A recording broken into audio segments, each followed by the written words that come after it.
డబ్బులు తీసుకుని టైం లోపేనా ఇప్పుడు ఇచ్చేస్తానన్నా, నన్ను వదిలేయన్నా. అన్నా అన్నా నీకు శిక్ష పడాల్సిందే. శిక్ష? ఏ శిక్ష?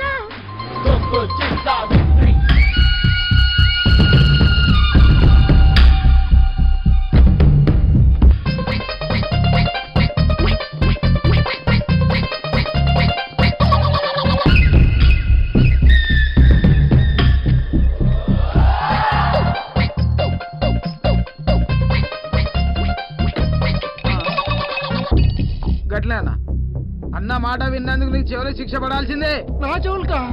రేయ్ అని చెవులు కోసాను రా. చెవులు కోయిద్దానా? చెవులు కోస్తే గుడ్డని అయిపోతున్నా.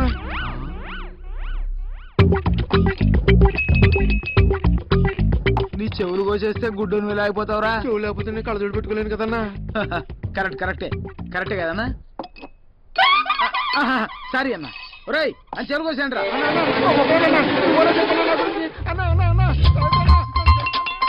నమస్తే సావిత్రన్న. ఏంట్రా వేద నాటకాలు ఆడుతురా? డబ్బులు తీసుకుని ఎన్నాళ్ళైంది అంటున్నాడు సావిత్రన్న. అదేంటన్నా డబ్బులు తీసుకు 2 ఏళ్ళని అప్పటికప్పుడు వడ్డీ కడుతూనే ఉన్నా కదా. ఏంటి తొక్క, మీరు వడ్డీ కట్టి 2 నెలలైంది. ఓ 3 నెలలైంది. ఏంట్రా నేను ఇంత సీరియస్ గా చెంచా కొడుతుంటే మీ వేద డిస్కషన్ ఏంట్రా ఏమంటాడంటే అన్న నేను మాట్లాడుతున్నాను. ఏరా అని గొంతులో గొరకాయ అడ్డం వచ్చిందా? నువ్వెందుకు మాట్లాడుతున్నావు? వాళ్ళే మాట్లాడమంటున్నాడు. అది నేను చెప్పను. చెప్పవా? నేను చెప్పను. ఏంట్రా? నేను చెప్పనయ్యా. చెప్పవా? నమ్మవా? రేయ్ నువ్వు నమ్మవు.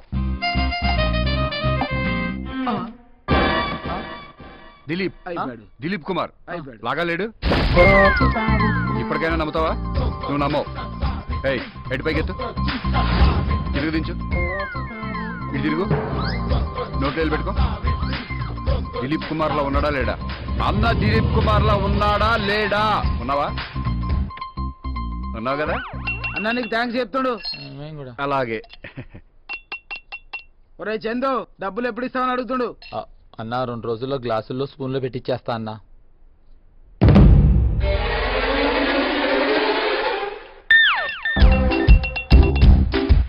చమక్ చమక్ చామ్ చుట్టుకో చుట్టుకో ఛాన్స్ దొరికెరో భయ్యా.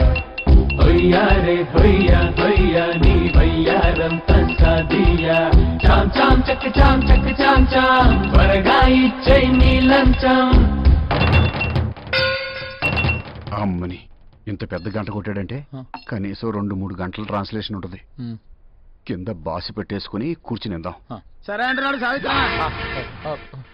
ఓకే అన్న, ఉంటా అన్న. ఇంత పెద్ద గంట కొడితే ఓన్లీ సరేనా? అచ్చం అలాగే ఉన్నావన్నా. గుద్దుతా అవ్వ గుద్దుతా, ముక్కు మీద గుద్దుతా, మూతి మీద గుద్దుతా. ఈ పాట ఏ సినిమాలో దిలీప్ గారు? అన్న హిందీ సినిమా చూడాడు. ఇది తెలుగు సినిమాలో రా బేవకు.